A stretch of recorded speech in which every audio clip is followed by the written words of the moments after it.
maneira rápida e intuitiva, em até 1 minuto. Quais são os 3 lados do triângulo aqui, pessoal? É o A, B, C. O A é de aparência. Então, quando eu estou avaliando a aparência do meu paciente pediátrico, eu estou avaliando o tônus, eu estou avaliando o grau de interação, eu estou avaliando se o choro é consolável ou não. Eu avalio o padrão do olhar, se é um olhar vago, um olhar perdido, um olhar fundo, ou aquele olhar que segue os objetos, que é uma criança saudável.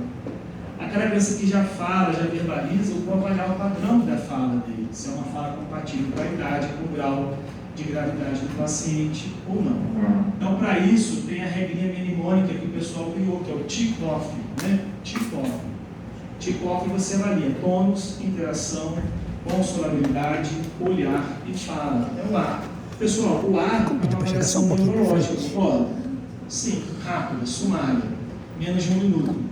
O que é o B? O B é respiração, mas aqui, ó, eu não estou preocupado com a frequência respiratória, nem fazer o estudo. Quero ver o padrão respiratório, se tem esforço ou não. É claro, gente, que alguns sons eu consigo escutar, não auscultar, eu não preciso do esteto. Exemplos: estridor, gemido, algum sibilo muito forte, eu consigo escutar sem esteto. Beleza? Então, o B é basicamente isso. Respira, não respira, qual é o padrão? Sons anormais, esforço. O C, circulação barra cor. Eu avalio aqui rapidamente. Se tem pulso ou não tem. Se tem pulso, como é que está a perfusão? Se a perfusão é boa, se está com a extremidade fria, se tem alguma mancha na pele, se tem alguma lesão de pele visível. É isso, tá? Estado de cor, tem cianose, tem palidez. Gente, é rápido isso aqui. 1 minuto, até 1 minuto para avaliar. Por que eu faço isso? Ó, essa ferramenta vai me permitir identificar se o meu paciente tem alguma situação potencialmente grave, de risco iminente de morte para ele, que possa levar ele ao óbito. É isso, por isso que serve o triângulo. Quando eu uso o triângulo, eu falo, caraca, essa criança está mal, temos que fazer alguma coisa, né? Chama o médico, não é isso? Então aqui, ó, vamos botar um exemplo para a gente ver se a gente consegue aplicar o triângulo aqui nesse caso. Estamos lá de boa, no plantão na UPA, jogando cruzadinho, Candy Crush, né? Aí daqui a pouco entra a mãe com essa criança no colo, gritando. E aí você olha para a criança, faz o triângulo, não é isso? Aí no triângulo, ele estava hipoativo, o olhar vago, é uma criança de 10 meses. Ele estava hipoativo com o olhar vago, aquele olhar perdidão, na aparência. No B, ele tinha batimento de aleta nasal, ou de asa do nariz, retração de fúrcula, e aqui, que maravilha, né? Gemido expiratório. Que coisa boa. Aí no C, a gente avaliou a cor, ele tinha uma cianose perioral e também de extremidades, para piorar. No C, a perfusão capilar, ainda no C, né, junto com a cianose, a perfusão era de 2 segundos. Olha que legal, gente. Olha quanta informação eu consegui em 1 minuto aí. E com essas informações, vocês conseguem deduzir que o problema inicial desse paciente pode estar onde? Neurológico, está torporoso e coativo? Ou será que é respiratório? Provavelmente é respiratório, né? Comprometendo o neurológico. Na parte circulatória, a perfusão estava boa, a extremidade estava aquecida. Mas olha aqui, quando eu faço esse triângulo, qual é a minha conclusão? Essa criança precisa, né, de uma intervenção imediata, porque ele tem uma situação potencialmente fatal. É isso. E aí tem aquela regrinha da vida, né? O paciente que comove, ele precisa de move. Nunca ouviram falar isso, né? Toda aula que eu falo, eu acho que você já tinha escutado isso, mas isso é uma regrinha de emergência, né? O paciente que comove a equipe precisa de move. O que é um move, pessoal? Vou monitorizar o paciente, vou pedir para a equipe de enfermagem acesso venoso. Aí eu falo aqui, ó, qual é o acesso venoso da emergência? Pergunta de prova. Central, periférico, periférico. Quantos? Perfeito, sempre 2. Aí para essa criança de 10 meses, pode ser um gelco aí 22, né, 24, dependendo aí do tamanho da criança. 2 acessos periféricos. A equipe de enfermagem que vai tentar esse acesso. beleza? O que mais? Eu vou ofertar oxigênio sempre para o meu paciente. Pessoal, paciente grave, com risco iminente de morte, a gente sempre oferta oxigênio. Nesse daqui, nem se fala, né? Porque ele está cianótico, está com gemido, está com retração. E aí eu pergunto, vou levar esse paciente para a sala vermelha, vou monitorizar para ver frequência cardíaca, para ver ritmo cardíaco e vou ofertar, pedir o acesso e vou ofertar o oxigênio. Qual é o dispositivo de escolha da emergência, gente? É a máscara não reinalante. Não é uma regra absoluta, depende muito da idade do paciente e do estado neurológico dele. Para um paciente, na idade dele, ainda respirando espontaneamente, eu posso deixar a máscara não reinalante ali sem problema e avalie, tá? É sempre assim, eu faço algo, a minha intervenção, depois eu vejo se teve melhora ou não. Então eu vou lá e oferto a máscara não reinalante. O que é importante a gente lembrar da máscara não reinalante? Que é um dispositivo de alto fluxo. Então eu tenho que manter um fluxo de oxigênio alto. Para quê? O suficiente para encher esse reservatório. Então normalmente quantos litros de O2 ali no fluxômetro? Pelo menos 10 litros, né? Parece besteira, né, gente? Mas aí você chega lá em alguns lugares, tá? Pensa com máscara não reinalante com 3 litros, 2 litros, não é isso? Outra coisa importante, a máscara não reinalante, ela tem que ser não reinalante. O que eu estou querendo dizer? Tem que verificar se os diafragmas ou as válvulas estão presentes e funcionantes. Um dia eu cheguei no hospital, criança com pneumonia grave com a máscara. Fui lá, fui reavaliar a criança. Aqui, ó, lateralmente, tem duas saidinhas com válvulas, não é isso? Já viram a máscara não reinalante? Tá vendo? Então tem aqui, ó, um diafragma desse lado, outro diafragma do outro lado e um diafragmazinho aqui. Quando eu olhei a criança, estava sem esses dois diafragmas. E o que estava acontecendo com essa criança? Quando ela estava inspirando, ela estava inspirando o ar no ambiente, então estava inspirando uma mistura de gases. Então não estava dando uma FO2 de 100% para ela. Entenderam isso? Eu tenho que garantir que tem essas válvulazinhas, que quando a criança inspira, essas válvulas laterais se fecham, a válvula da base se abre e ele vai inspirar sem purinho, né? O2 puro, somente oxigênio. Quando ele expira, essa válvulazinha fecha e essas aqui abrem. Então ele expira o gás carbônico e mantém o oxigênio aqui. Gente, é simples, mas é genial, né?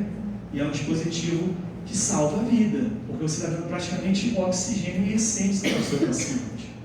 Então, na emergência, sempre que vocês chegarem no plantão, vocês vão perguntar carrinho de parada,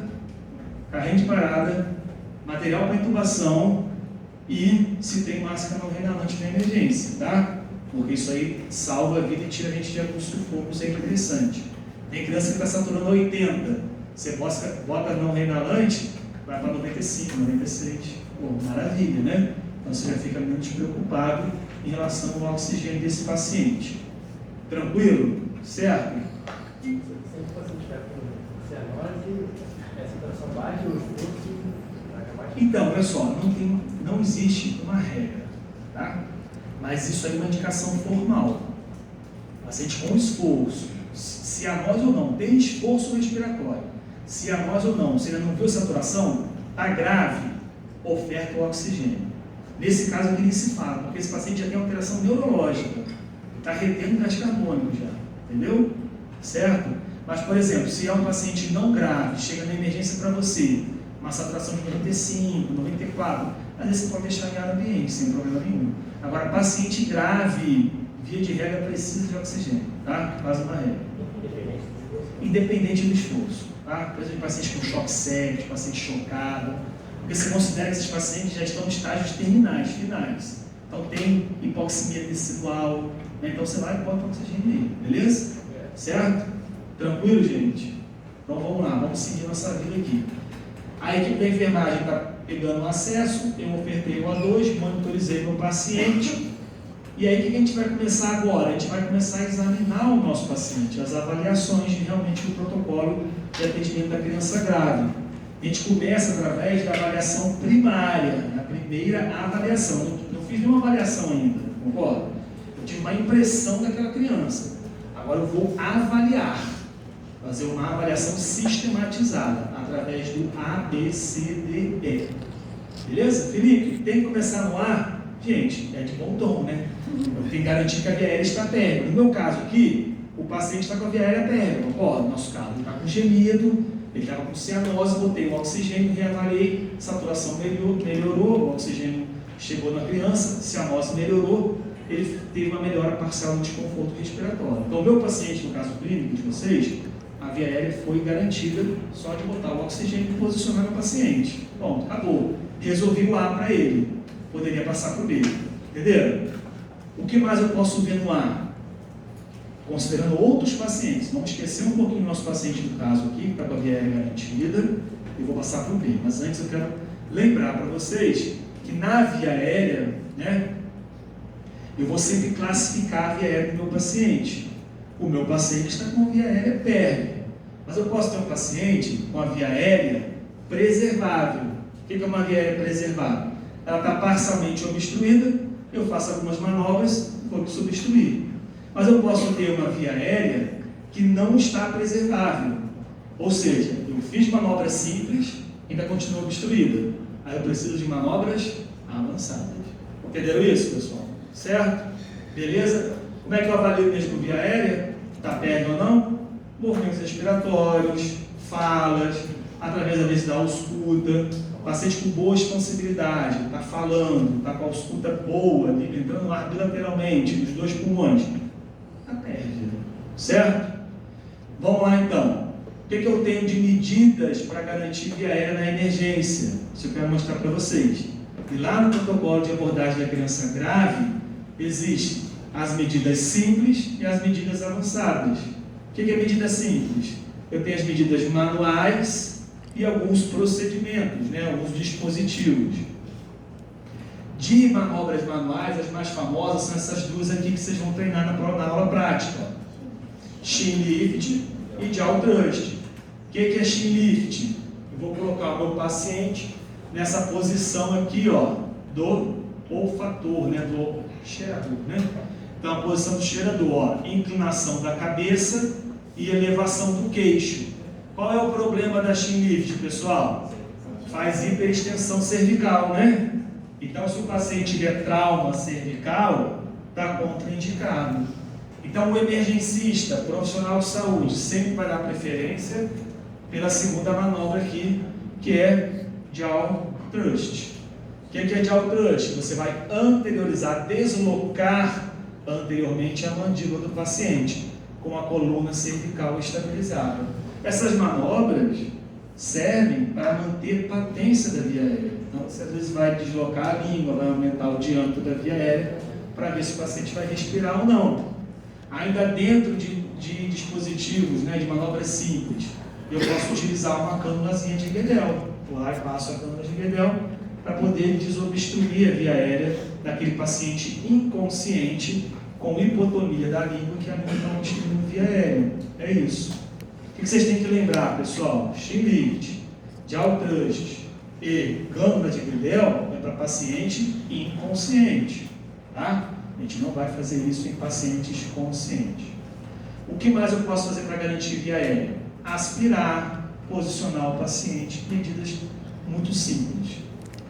Olha aqui, dentro lá do protocolo de abordagem da criança grave, eu tenho lá a obstrução por corpo estranho de vias aéreas superiores. Aquela criancinha que estava lá se alimentando, começou a engasgar, tossiu e começou a apresentar dificuldade respiratória, engasgou. Aí eu tenho as manobras que eu quero apresentar aqui para vocês, ó. Para bebês, quem são os bebês? Para fins de criança grave da American Heart, tudo que for criança de colo, geralmente as menores de 1 ano. O que eu faço para desengasgar um bebezinho menor de 1 ano? Essa manobra que aparece sempre no Fantástico, né? Aquelas câmeras de segurança, aí chega o bombeiro, começa o vizinho, começo a fazer a capotagem. Então eu coloco a criança de costas, né, com as costas viradas para o socorrista, nessa posição levemente inclinada, e vou fazer o que? Capotagens. Mas, gente, não é fazer assim, é bater mesmo, capotagem, até 5 vezes. Então faço 1, 2, 3, 4, 5. Retorno com a criança para essa posição, tá vendo? Olho, examino, ainda continua obstruído. Eu venho e faço 5 compressões na região torácica. 1, 2, 3, 4, 5. Olho, ainda está obstruído. Retorno para a posição anterior e assim sucessivamente. Felipe, isso é um looping sem fim? Olha, se a criança estiver respirando, né? Você vai tentando desobstruir. Agora, se a criança parar de respirar, eu considero a criança em parada cardiorrespiratória. Grito ajuda, coloco a criança no chão e inicio o quê? Massagem. Ventila essa criança? Não ventila. Beleza, gente? Tranquilo? Isso salva a vida, gente. Ano passado, ano retrasado, já estão 24 agora, né? Em 22, a criança lá em Petrópolis morreu. Quem é de Petrópolis? Ninguém é de Petrópolis. Teve um caso no Fantástico, uma reportagem de meia hora do Fantástico lá. O moleque morreu na creche engasgado. Por quê? As tias da creche não sabiam fazer o socorro, não sabiam fazer a manobra. E a criança morreu. Tá? É uma manobra relativamente simples para desobstrução de via aérea. Beleza? Olha aqui. Eu tenho ainda as intervenções avançadas. Intervenção avançada, basicamente a intubação endotraqueal ou orotraqueal, a máscara laríngea, que são os mais utilizados na emergência. Tá bom? CPAP, com ventilação invasiva, não invasiva, a gente não usa muito na prática. Remoção de corpo estranho, que é remoção com pinça específica. E a crico de emergência. A crico, pessoal, para crianças maiores de 12 anos, que está com via aérea totalmente obstruída. E aí você chamou o anestesista, anestesiza com vídeo, tentou passar o tubo de menor diâmetro possível, não conseguiu, a criança vai morrer. E aí faz a crico. Eu nunca vi fazer, tá? Pediatra. Quem faz geralmente é o cirurgião, mas é bom que vocês saibam. Vocês vão treinar isso na aula prática comigo, né? Aqui, ó, a intubação e a máscara laríngea. Lembrando que a máscara laríngea geralmente você utiliza quando não consegue intubar o paciente. Tentou intubar, não conseguiu, deixa a máscara laríngea lá stand-by, passa a máscara até alguém vir tentar por você. Beleza? Lembrando que a chance de erro da intubação é de 50%, tá? Isso considerando treinamento profissional. Então a chance de erro é grande. Beleza? Ó, garanti o A, vou avaliar o B. O meu paciente do caso clínico já estava com o A garantido. Vem aqui, vou avaliar o B. Como é que eu avalio o B desse paciente grave, pessoal? Aí aqui sim eu posso examinar, fazer um exame clínico, né, do tórax, né, do aparelho respiratório. Avaliar a expansibilidade, fazer a ausculta. Caso eu não tenha visto a saturação previamente, eu posso ver ou ver de novo a saturação, se eu tiver saturação contínua. Ver o padrão respiratório, contar a frequência respiratória. E aqui, gente, uma exceção à regra do minuto. Lembra que vocês aprendem na CM? Para contar a respiratória do bebezinho, na aula da nossa, né, com as meninas lá, é 1 minuto, não é? 1 minuto, ok? Na emergência, criança grave, eu posso contar em 30 segundos, multiplicar por 2, tá bom? Não sou eu que inventei, tá? No protocolo da American Heart. Briguem com eles. Certo, pessoal? Aqui, ó, a frequência respiratória está diferente do que a gente fala para vocês, tá vendo? E, Felipe, está errado? Não está errado. Porque isso daqui é da American Heart Association, no protocolo do PALS. O que a gente usa para a prova e para a vida? SBP/OMS. Por que eu deixo então esse slide? Para confundir vocês? Não. Para vocês entenderem o contexto da aula. Essa aula é baseada no protocolo da American Heart. Mas para fins didáticos, né, para fins práticos do dia a dia, a gente vai avaliar de que maneira a frequência respiratória. Lembra lá? De 0 a 2 meses, até 60, de 2 meses a 1 ano, até 50, de 1 ano a 4 anos, até 40, de 1 até 8 até 30, e de 8 em diante até 20, certo? Sempre ficar preocupado com crianças com frequência respiratória muito alta ou muito baixa. Gente, muito alta o paciente vai fadigar, muito baixo o paciente está parando, beleza?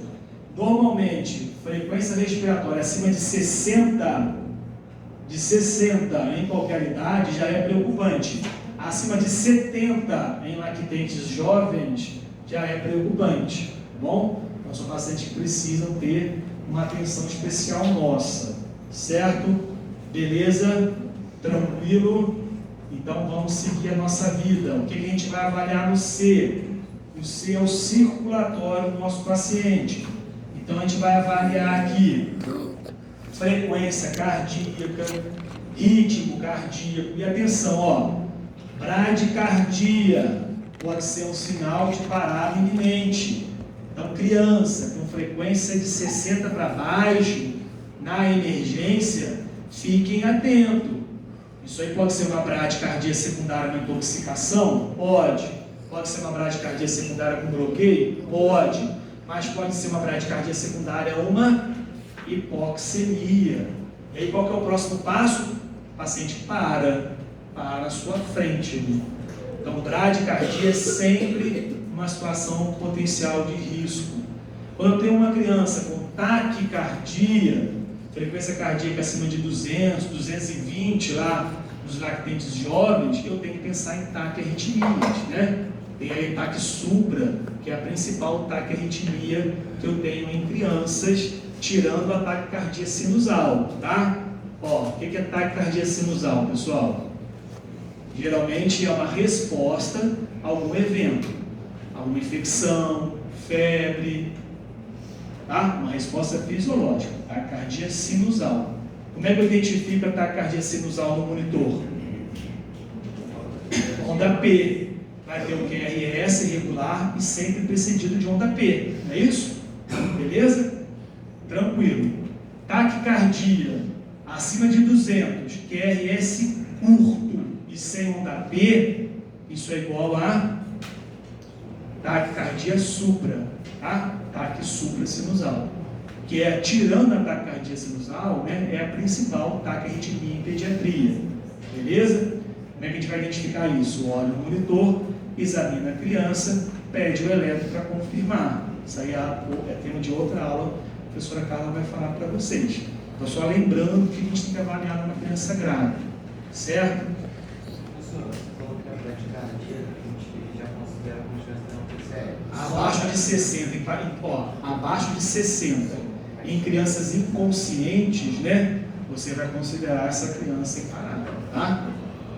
Sem cara, ela está inconsciente e não vai estar respirando, né? Com frequência abaixo de 60 está parada. Olha aqui, o que a gente vai avaliar?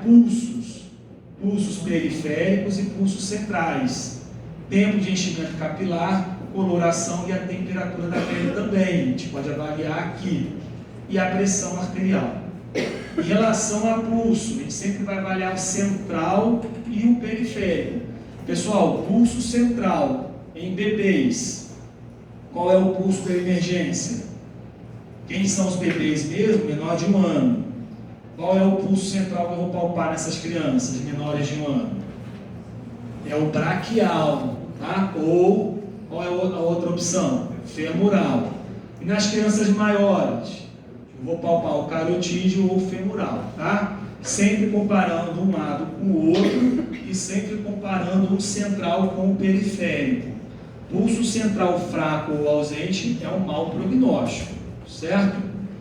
Vamos lá então, ó, tempo de enchimento capilar. Um tempo de enchimento capilar muito acelerado também é preocupante, para aquela criança que tem um tempo de enchimento menor que 1 segundo.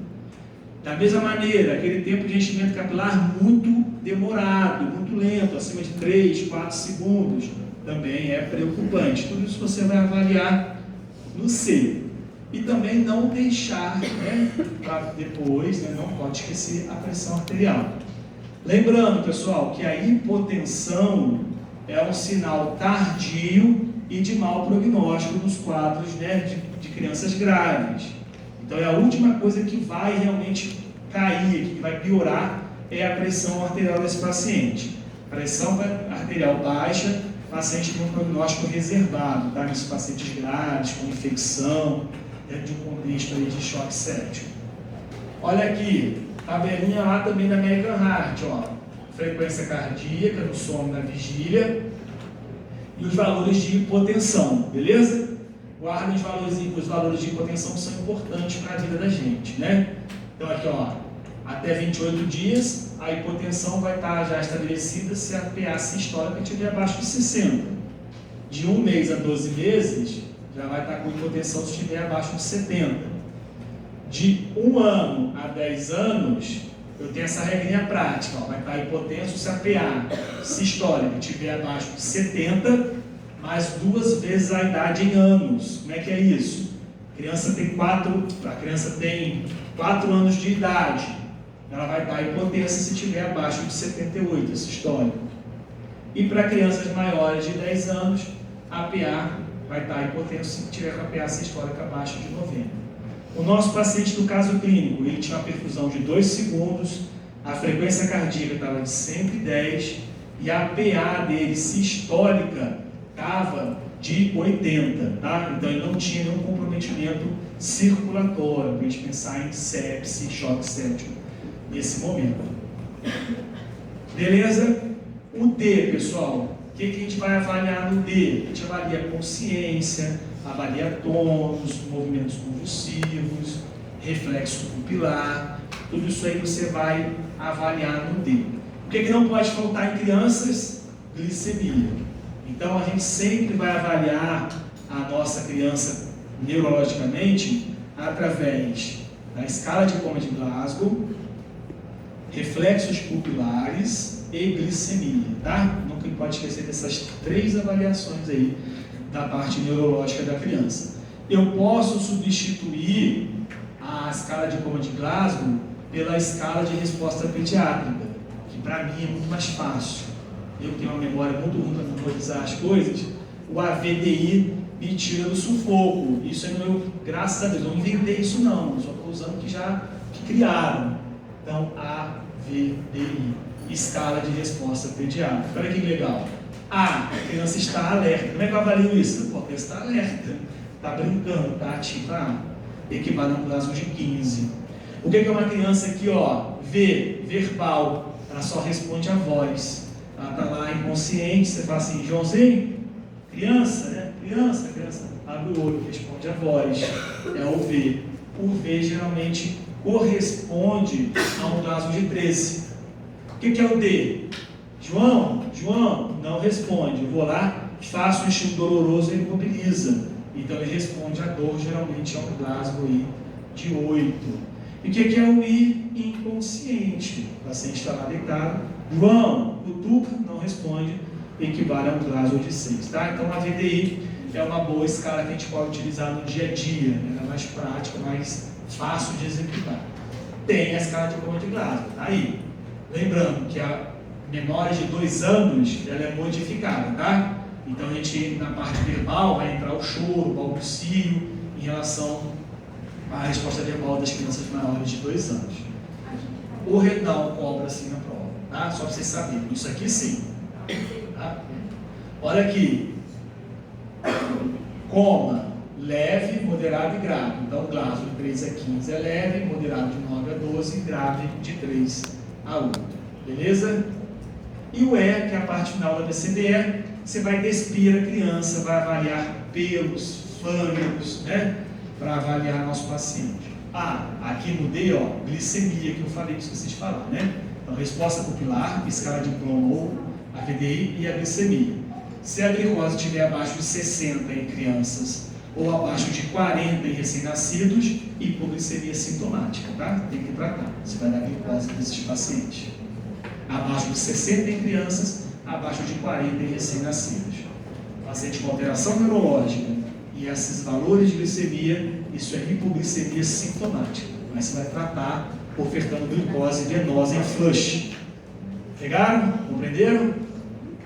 Exposição, que é o E, Você vai manter o paciente aquecido, vai despir, avaliar a pele, se tem lesões, petequias, púrpuras, equimoses, exantemas, e avaliar a temperatura central.